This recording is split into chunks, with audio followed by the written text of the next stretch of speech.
அடுத்தது இந்த 17வது அத்தியாயம் ஸ்ரத்தாத்ரய விபாக யோகத்தின் அத்தியாய விஷய சுருக்கம்.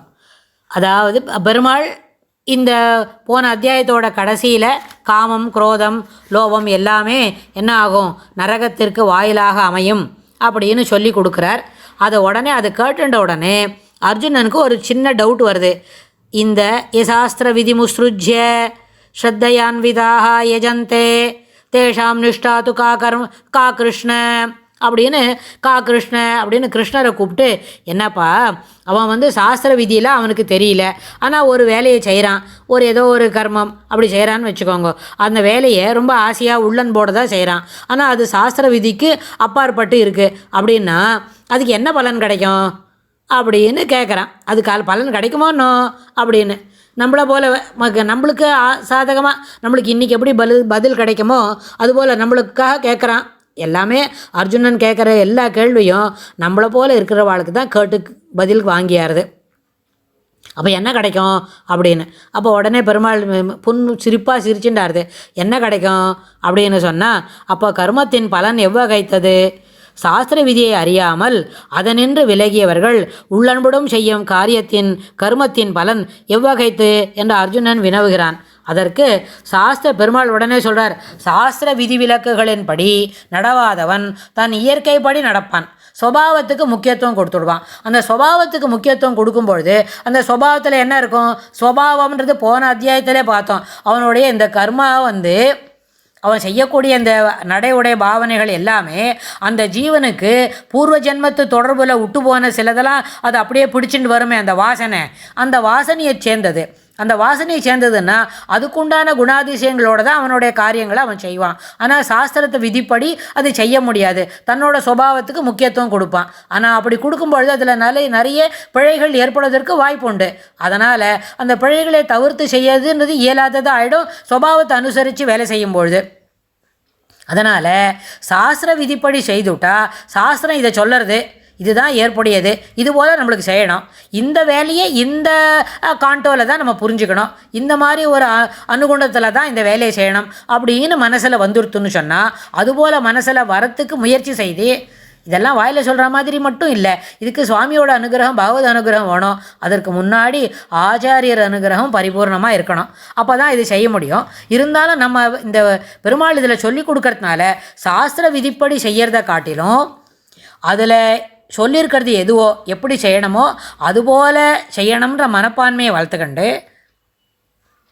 அதுக்கப்புறம் தன்னுடைய சுபாவத்தில் இருக்கிற குறைபாடுகளை நிவர்த்தி செய்துண்டா அது சாத்விகமான ஒரு சாத்விகமான வேள்வி, சாத்விகமான தானம், தவம் அப்படி நடக்கும், அப்படி மாறுறதுக்கு வாய்ப்பு உண்டு.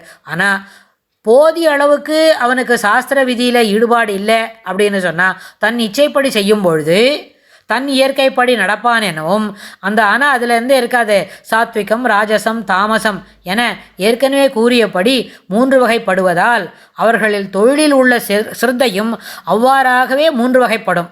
அவனுக்கு அந்த ஈடுபாடுக்கு ஒருத்து. அப்புறம் இந்த சாஸ்திரம் இது சொல்லியிருக்குது, இது பிரகாரம் செய்தால் அப்படி செய்யணும், அவ்வளோதான், அதில் என்ன உறுதோ மாற்றாத செஞ்சுக்கணும், அப்படி ஒரு அபிப்பிராயம் இருந்தால் அது சாத்விகம். அது இல்லாமல் இந்த மாதிரி அபலா காங்ஷபிகி அப்படி இருந்தால் இருக்கணும், இல்லை பயனை உத்தேசித்து இதுபோல் பயன் நம்மளுக்கு கிடைக்கணும் அப்படின்னு செய்தால் அது ராஜசம். அது இல்லாமல் இந்த பயன் கிடைக்குமா, ஐயோ இவ்வளோ நாள் செய்யணுமா, உட்காண்டே இருக்கணுமா அப்படின்னு இருந்தால் அது தாமசம்.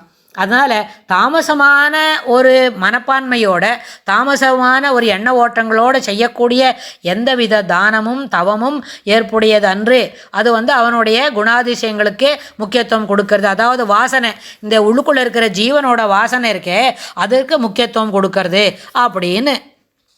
ஆனால் இந்த இடத்துல நம்ம ஒரு நடுவில் ஒரு விஷயத்தை நம்ம பார்த்துக்கலாம் அப்படின்னு சொன்னால், நம்மளுடைய ஆச்சாரியர் ராமானுஜர் இந்த கீதா பாஷ்யத்தை எழுதும்பொழுது நேர்மை அப்படின்னு ஒரு வார்த்தைக்கு சொன்னால், அதாவது பிரம்மச்சரியம், அஹிம்சா சாரீரம் தபோஷ்யதே அப்படின்னு சொன்னால், தேவ த்விஜ குரு பிராஜ்ஞா பூஜனம், சௌச்சம், ஆர்ஜவம் சொன்னால் நம்மளுக்கு தெரியும் தொடர்ந்து என்ன நேர்மையாக இருக்கிறது அப்படின்னு.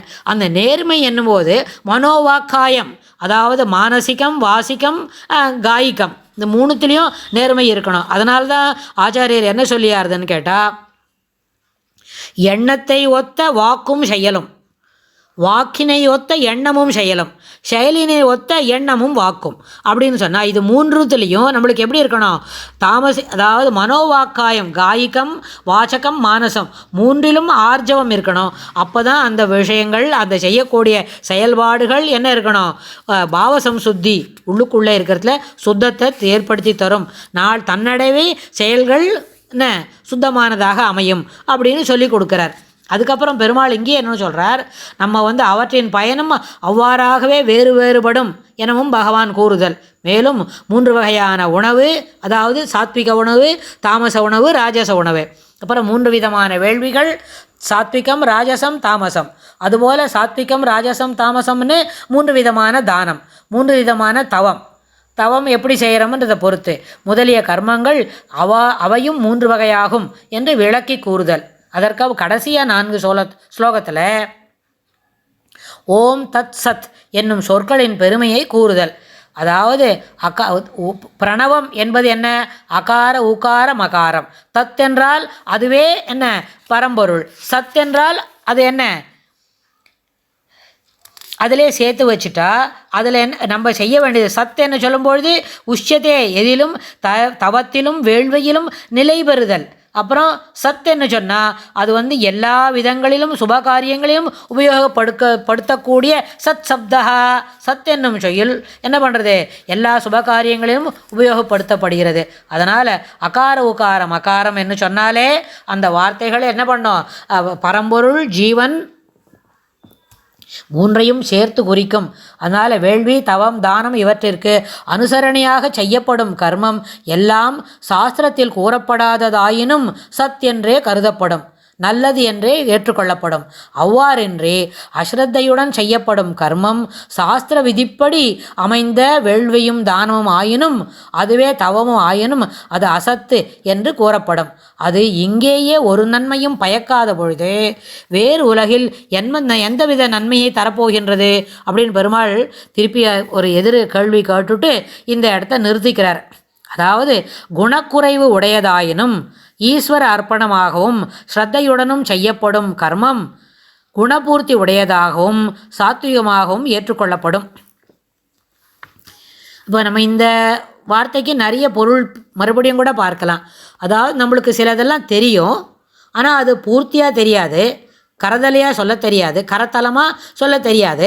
அதனால் மொள்ளமாக சொல்கிறோம் அப்படின்னா அதில் நிறைய பிழைகள் வருவதற்கு வாய்ப்புண்டு. ஏன்னா நம்மளுக்கு குறைபாடு உடையதாக தான் தெரிஞ்சிருக்கு. அப்படின்னா அந்த மாதிரி நேரத்தில் நம்ம என்ன செய்கிறோமோ அது ஈஸ்வர அர்ப்பணமாகவும் பலனை கருதாமலும் செய்வதாக இருந்தால், அதாவது குணத்தோடு செய்கிறதா இருந்தால் அதில் குறைவு இருந்தாலும் என்ன அது குணபூர்த்தி உடையதாகவும் சாத்விகமாகவும் ஏற்றுக்கொள்ளப்படும் அப்படின்னு.